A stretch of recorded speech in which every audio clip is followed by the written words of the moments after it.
மனிதர்கள் எப்போதும் வீட்டிலேயே இருக்கக்கூடாது. உங்களுக்கு செய்வதற்கு வேலை ஏதும் இல்லை என்றாலும் கூட. ஏனென்றால் அதிக நேரம் வீட்டிலேயே இருப்பது மூளையை மந்தமாக்கும் மற்றும் அதிகப்படியான சிந்தனைக்கு வழிவகுக்கும். மேலும் உங்களுக்குள் எதிர்மறையான உணர்வுகள் அதிகரிக்கக்கூடும். எனவே ஒருபோதும் நீண்ட நேரம் வீட்டிலேயே முடங்கி கிடக்காதீர்கள்.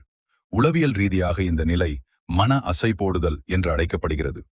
பெரும்பாலான நேரங்களில் நீண்ட காலம் வீட்டிலேயே இருப்பவர்கள் உடல் ரீதியாக சோம்பேறிகள் அல்ல, மாறாக மன ரீதியாக சோர்வடைந்தவர்கள்.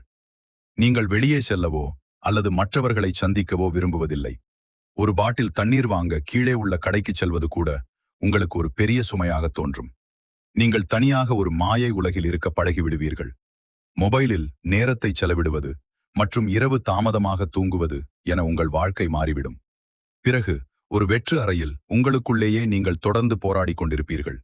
நீங்கள் ஓய்வெடுப்பதாக நினைக்கிறீர்கள், ஆனால் உண்மையில் நீங்கள் உங்கள் வாழ்வின் உயிர் சக்தியை மெல்ல மெல்ல இழந்து கொண்டிருக்கிறீர்கள். நீங்கள் என்னுடன் உடன்படுகிறீர்கள் என்றால் கமெண்டில் என பதிவிடவும். மேலும் இது யாருக்கு தேவையோ அவர்களுக்கு பகிரவும்.